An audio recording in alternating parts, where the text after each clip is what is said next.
하나님을 떠올려 살면 복을 받습니다. 이 말씀을 증거하겠습니다. 우리가 힘들고 어려울 때일수록 항상 좋은 일을 떠올려서 마음을 잡아야 되겠습니다. 자기를 좋아하는 사람도 떠올리고 또 특별히 이렇게 넓은 자연 환경을 떠올리고 또 좋은 그런 것들을 떠올려서 우리 마음을 잡아내야 되겠습니다. 자꾸 나쁜 것을 더 생각하지 않도록 노력을 해야 되겠습니다. 우리가 하나님을 자꾸 떠올려야 되는 이유는 하나님은 선하시고 거짓이 없으시고 언제나 동일하시고 언제나 우리 가운데 은총으로 역사하는 분이기 때문에 그런 것입니다. 그래서 하나님을 항상 우리가 떠올려 살아야 거기에서 좋은 에너지가 나오고 그리고 우리가 치유도 받고 실족하지 않으면서 살아갈 수가 있습니다. 말라기 4장 2절에 여호와를 경외하는 자에게는 공의로운 해가 떠올라서 치료하는 광선을 바라리니 위안간에서 나온 송아리처럼 뛰리라 그랬습니다.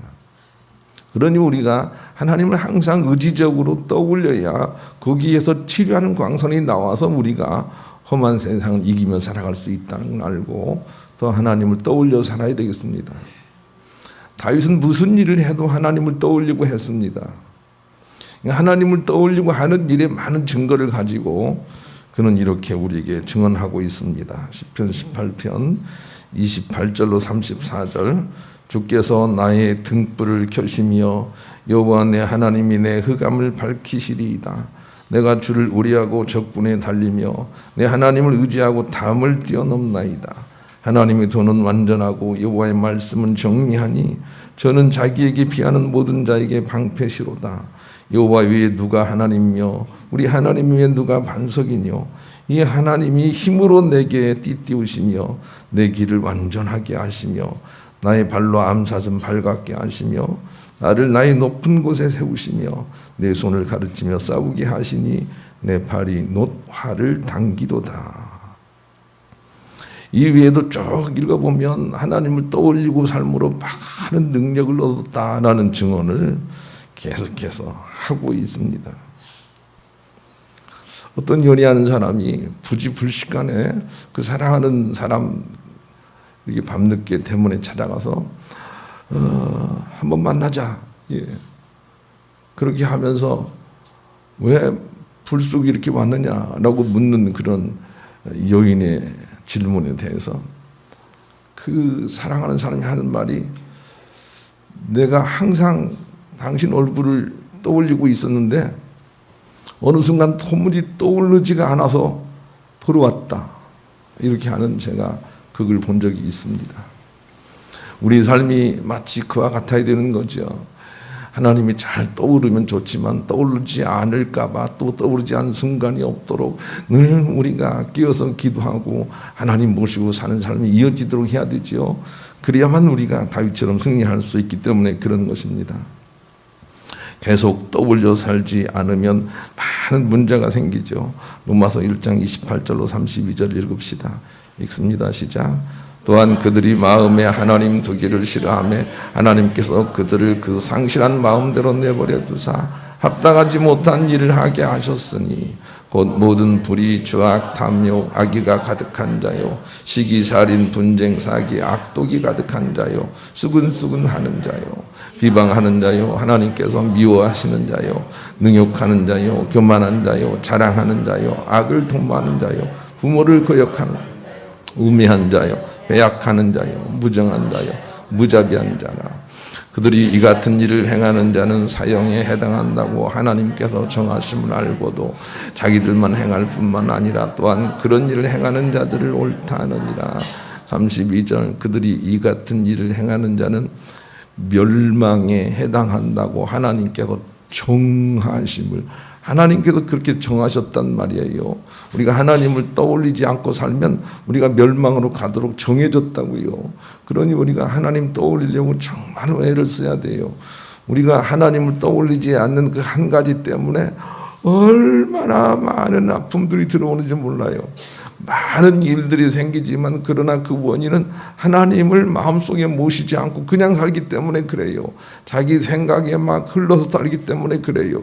그런 순간마다 하나님께 의지하고 내가 맡기고 그리고 잠잠히 있는 방법을 우리가 자꾸 강구를 해야 되는 거죠. 시편 33편 6절, 내 시대에 이사야 33장 6절, 내 시대에 평안함이 있으며 구원과 지혜와 지식이 풍성할 것이니 여호와를 경외함이 내 보배니라 그랬습니다. 우리가 이 비밀을 알아야 되겠어요. 하나님을 바라보는 것이 우리의 보배고 문제를 해결하는 열쇠가 되는 거죠. 하나님을 바라보지 않기 때문에 얼마나 많은 문제가 생기는지를 우리가 삶을 통해서 확인해야 돼요. 그리고 하나님 바라보기를 시작해야 되는 거죠. 그래야만 우리가 삶을 풀어낼 수가 있는 것입니다. 승리할 믿음은 가끔 하나님을 떠올려 사는 믿음이 아니라 아예 하나님에 대한 주권이 생겨버린 믿음을 의미하는 거죠. 그래서 아브라함도 부를 받은 나이는 75세이나 하나님의 복과 응답을 받은 나이는 100세 가까이 돼서 받았어요. 그 어간에 아브라함은 믿음이 있었지만 승리할 믿음을 가지진 못하고 있었던 것이죠. 그러나 하나님의 시험을 통과하며 어떤 상황이라도 하나님께서 인정할 만한 믿음이 됐을 때 하나님께서 아브라함에게 큰 복을 주시고 복의 근원이 되게 하셨어요. 그러니 승리할 믿음은 가끔 하나님을 떠올려 믿는 믿음이 아니고 그냥 하나님 주권이 생겨버린 믿음이라는 목표를 우리가 가져야 되겠어요. 바울도 그렇게 말하죠. 우리가 사방으로 우겨쌈을 당하여도 쌓이지 아니하고 답답한 일을 당하여도 낙심하지 아니하고 핍박을 받아도 버림받지 아니하고 항상 예수 죽음을 우리의 몸에 짊어지면 예수 그리스도의 생명도 우리 몸에 나타나게 하려 함이라 그랬습니다.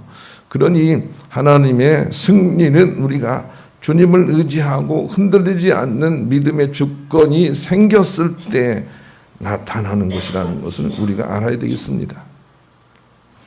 그래서 요한은 아주 강한 믿음을 우리에게 원하고 있는데 요한복음 11장 25절로 26절의 믿음을 가져야 우리가 천국으로 갈 수 있다고 가르치고 있어요. 한번 같이 읽읍시다. 시작. 예수께서 이르시되 나는 부활이요 생명이니 나를 믿는 자는 죽어도 살겠고 무릇 살아서 나를 믿는 자는 영원히 죽지 않으니 이것을 내가 믿느냐 하고 믿음을 저렇게 요구하고 있습니다. 항상 우리에게 생명이 있다는 것, 우리는 부활해 있다는 것, 그래서 죽어도 상관없는 믿음을 가져야 된다는 것, 그것을 우리에게 주문을 하고 있습니다. 이게 믿음이라고 우리에게 제시를 하는 것입니다. 그래서 우리의 부활은 우리의 믿음 현장에 있다는 것이 오늘 본문이 우리에게 가르쳐주는 바예요. 우리는 죽어서 부활을 할 것이다 그렇게 착각을 하고 있으나 믿는 순간이 부활의 순간이다 하고 성경은 우리에게 증언을 합니다. 그래서 부활하도록 믿지 않는다면 영생 부활에 들어가지 못할 것이라는 것을 우리에게 제시를 하는 거죠. 그것을 우리가 알아야 되겠어요. 본문을 한번 떠올려 주시죠. 본문 읽읍시다. 시작. 그를 믿는 자는 심판을 받지 아니하는 것이요 믿지 아니한 자는 하나님의 독생자 이름을 믿지 아니함으로 벌써 심판을 받은 것이라. 의미를 생각하면서 다시 한번요. 시작.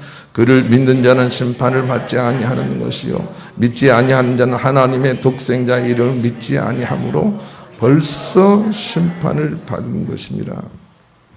심판은 믿는 현장에서 이미 이루어진 것이라는 거 우리에게 가르쳐 주세요. 믿음이 부활이 되지 않으면 안 된다는 것을 그 속에 내포를 하고 있는 것이죠. 그래서 요한계시록 20장 6절에 이런 말씀을 주세요. 한번 읽읍시다. 시작.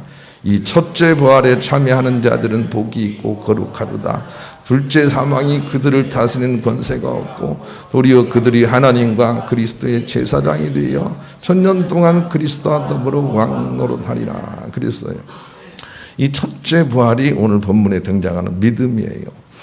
믿음은 부활에 이르도록 믿어야 된다는 것이고 거기에서 부활을 하게 되면 둘째 사망이 우리를 다스리는 권세가 없이 영생 복락에 들어간다는 거예요.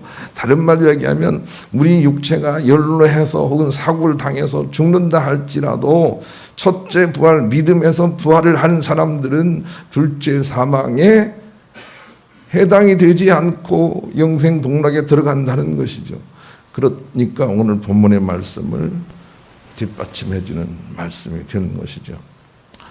우리가 부활하도록 믿어야 심판을 면하고 승리로 나갈 수 있다는 것입니다.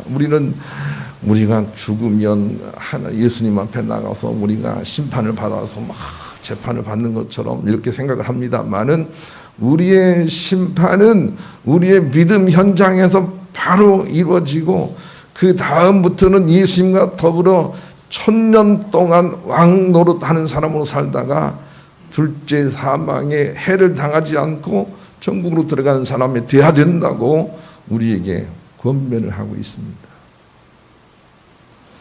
그러니 우리의 믿음이 어떻게 돼야 주님이 원하시는 믿음인지를 깨닫는 지혜가 우리에게 필요합니다. 바울은 그래서 이렇게 고백을 하고 있습니다. 이런 내가 사는 것이 아니오 내 안에 그리스도께서 사시는 것이다. 그리고 그 뒤에 우리가 이 죄 많은 세상에 살고 있는 것은 이제 그 예수 그리스도를 믿는 믿음으로 사는 것이다 라고 하면서, 믿음은 곧 부활이다 라는 그런 교훈을 우리에게 가르쳐주고 있습니다. 믿음이 심판의 자리다 라는 것을 우리에게 가르쳐주고 있는 거죠. 그래서 우리는 믿기 위해서 정말로 애를 써야 합니다. 부활하기 위해서 정말 애를 써야 합니다. 이 하늘에 속한 자로 살기 위해서는 우리가 애를 써야 합니다. 그래야 믿음에 이룰 수가 있기 때문에 그런 것이죠. 이미 우리는 심판을 당하고 있다는 걸 알아야 되겠습니다. 부활의 믿음을 가지고 있지 않는 사람들은 참 많은 고통 가운데 살고 있을 거예요.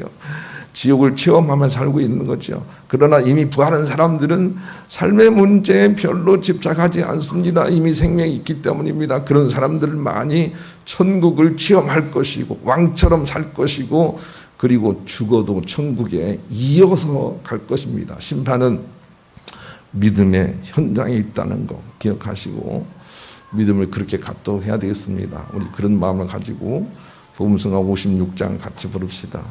내 안에 사는 이 예수 그리스도니 죽어도 나는 복되다, 이런 믿음이 생겨야 되겠습니다. 천국 가는 믿음을 가지기 위해서는 인생의 어느 한 토막부터라도 위에서만 살다 가도록 미리미리 준비하여 내공을 쌓아 놓아야 합니다. 골로새 3장 1절로 3절을 같이 읽읍시다. 읽습니다. 시작.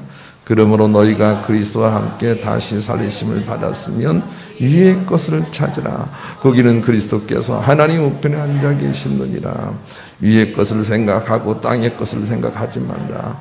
이는 너희가 죽었고 너희 생명이 그리스도와 함께 하나님 안에 감춰졌습니다. 이것을 위해서 우리가 노력을 해야 되겠어요.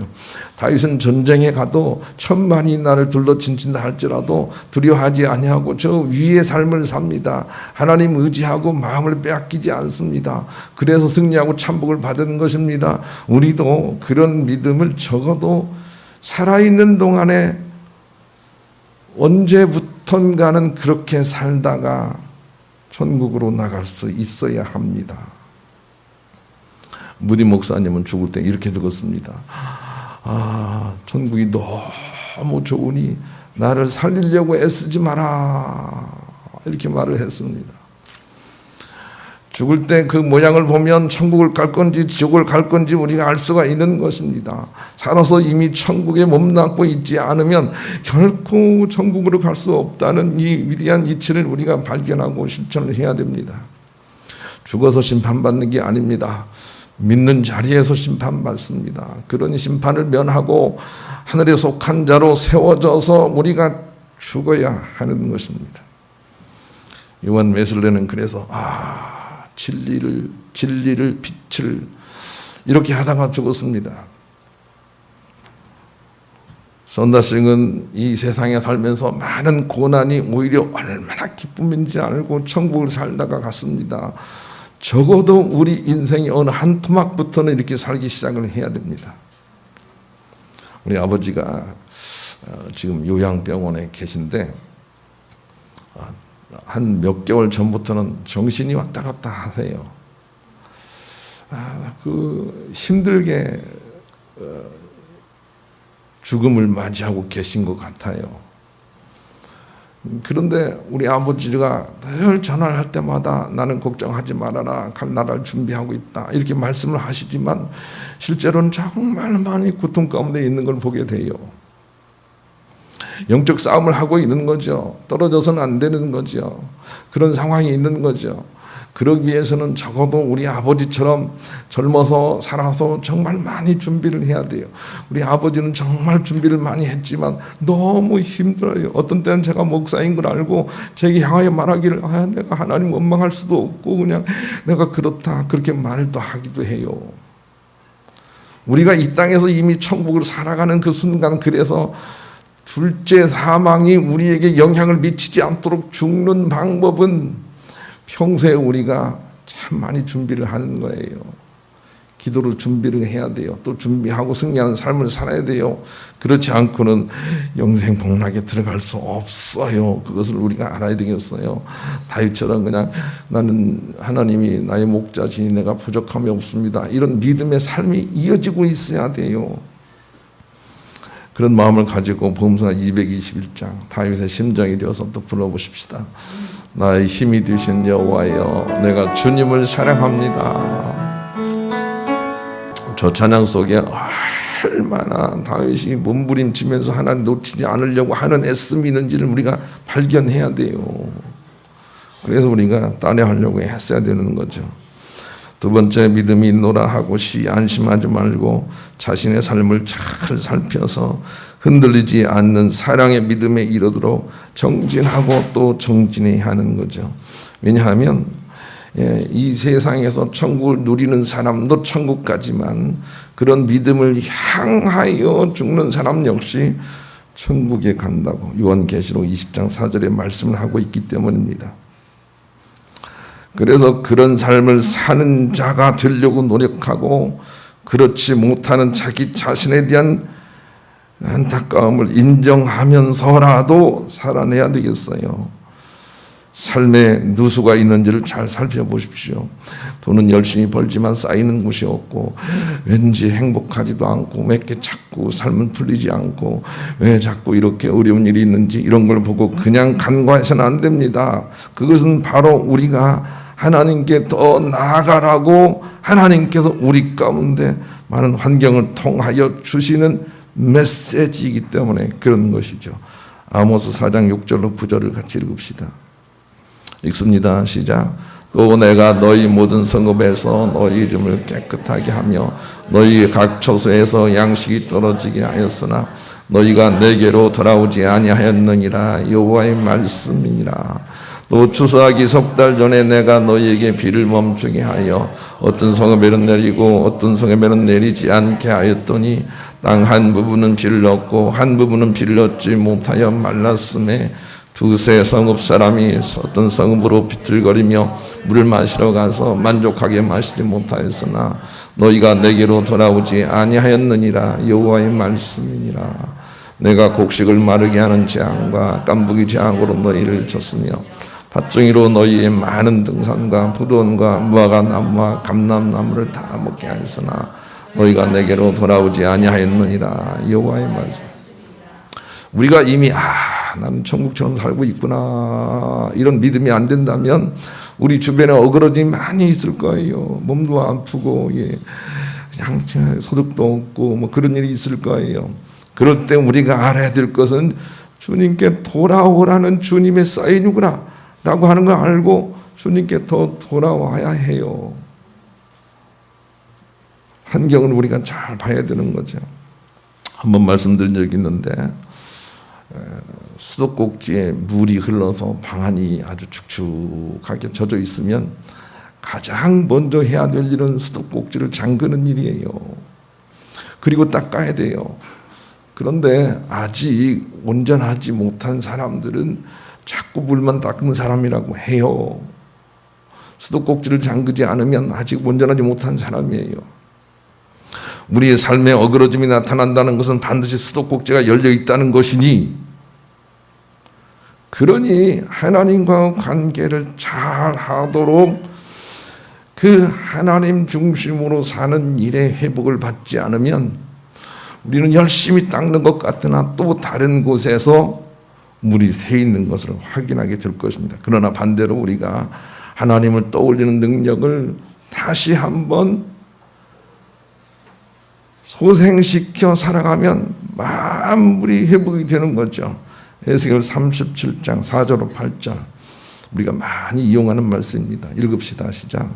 또 내게 이르시되 너는 이 모든 뼈에게 대언하여 이르기를 너희 마른 뼈들아 여호와의 말씀을 들을지어다. 주 여호와께서 이 뼈들에게 이같이 말씀하시기를 내가 생기를 너희에게 들어가게 하리니 너희가 살아나리라.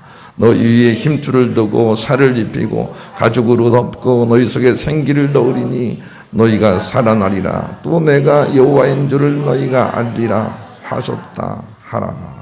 더 읽읍시다. 시작. 이에 내가 명령을 따라 대언하니 대언할 때 소리가 나고 움직이며 이 뼈 저 뼈가 들어맞아 뼈들이 서로 연결되더라. 또 내가 보니 그 뼈에 힘줄이 생기고 살이 오르며 그 위에 가죽이 덮이나 그 속에 생기는 생기란 말이 무엇이냐면 영원을 사모하는 마음이거든요. 하나님을 떠올리는 능력이 생기예요.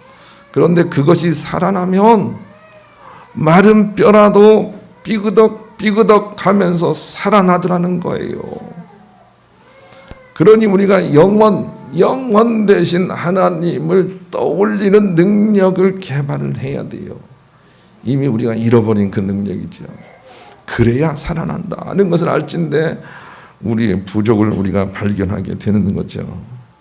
양자물리학의 크리스타키스 교수는 우리가 자주 묵상하고 떠올리는 대상처럼 우리의 인생은 바뀌어간다. 왜냐하면 그것이 바로 근원이 되어버리기 때문이다 라고 말을 했어요.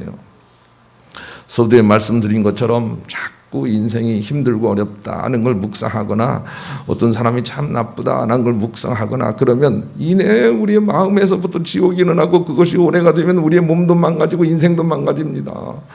순식간에 선하고 인자하신 하나님을 떠올려야 됩니다. 그게 생기거든요. 생기를 살려내야 합니다. 그래야 삶의 모든 문제가 풀려지는 거죠. 하나님을 제대로 떠올려 살기만 하면 분명히 삶은 풀립니다.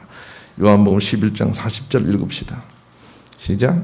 예수께서 이르시되 내 말이 네가 믿으면 하나님의 영광을 보리라 하지 아니하였느냐 하시니 그랬어요. 여기서 믿음이라는 것은 하나님이 원하는 높은 경지의 믿음이라는 걸 우리가 알아야 되겠어요. 이것이 부활이어야 해요. 그것이 심판의 자리가 되어야 해요.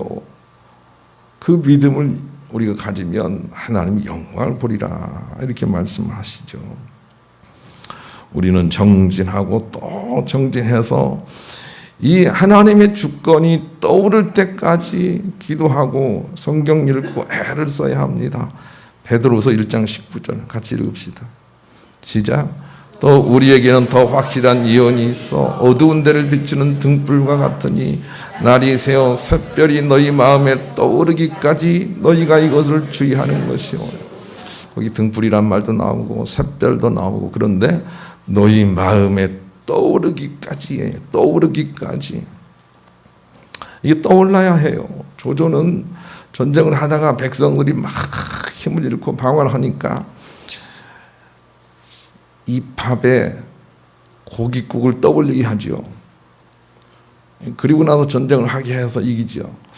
우리에게 정말 중요한 것은 선하고 인자하신 하나님, 창조주 하나님에 대한 등불이 떠올라야 해요.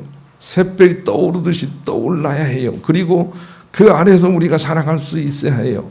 그렇지 않으면 우리는 아직 심판을 면한 자가 되지 못하는 거죠. 타이거 우즈라는 그런 골프 선수를 아세요? 이 선수가 얼마나 천재적인 사람이었는지 아는 사람은 참 잘 압니다. 그런데 이 선수가 이상한 약물도 복용했는지 혹은 뭐 이렇게 좀 성적으로 문란했는지 어떻게 해서 좀 잘못됐는데 그런데 그 이후로 이분이 성적이 물경 1000등 이상으로 떨어져요. 1000위, 1등이 골프의 천재가 1000등 이상에서 올라오지를 못하고 있어요. 골프도 그러할진데 우리 믿음도 마찬가지예요. 그냥 이렇게 쉽게 생각할 일이 아니에요. 함부로 죄를 지을 일이 아니에요. 한 번 떨어지면 그것은 다시 수술이가 너무 어렵다고요. 함부로 살면 안 돼요. 조심 하면서 마침내 떠올라서 그 하나님으로 죽음에 이르기까지 가야만 우리가 겨우 사망을 면하고 천국 간다는 걸 알고 인생을 좀 진지하게 살아야 되겠어요. 그리고 하나님을 떠올려 사는 만큼 삶도 풀린다는 것을 꼭 기억을 합시다. 하나님을 떠올려 사세요. 기도하지 않거나 아무 일도 하지 않는 버릇을 가리세요. 그냥 살아서는 백전백패입니다. 그냥 결혼해서는 백전백패입니다. 하나님 떠올려 기도하고 결혼해야 돼요. 그래야만 겨우 이길 수 있는 것이 인생이라는 걸 기억을 하시고 믿는 현장이 부활이어야 된다. 그래야 천국 간다 라고 하는 믿음을 가지고 확실한 믿음으로 올라서기를 하고, 그리고 하나님 모시고 떠올려서 항상 승리하시는 우리 영광인들이 다 되시기를 우리 주님의 이름으로 간절히 축원합니다. 사막의 성자인 마카리우스는 자기 일생 동안 한 사람도 부활의 믿음을 가진 사람을 보지 못했다, 그렇게 말을 했는데 그게 맞을지도 몰라요. 솔로몬은 1000명 중에 1명이 있었고 그나마 여자 중에는 없더라, 그런 말도 했어요. 그러니 우리가 얼마나 목표를 적어 나가야 되는지는 알아야 돼요. 겸손하게 나는 여러분이 나는 천국 갈 거야 이렇게 속단하지 않길 원해요. 나는 자칫 잘못하면 지옥 갈 거야 이런 믿음을 가지고 믿기를 바라요. 그래서 더 하려고 노력을 해야 되고 더 겸손해야 돼요. 훨씬 겸손해야 돼요. 내가 믿음이 주님이 원하는 믿음의 분량에 이르지 못했습니다. 그래야 해요. 그래야 천국 갈 수 있어요. 우리 그런 마음을 가지고 더 분명한 믿음으로 올라서도록 정진하기를 원합니다. 이런 내용으로 회개하면서 기도하겠습니다. 같이 기도합시다.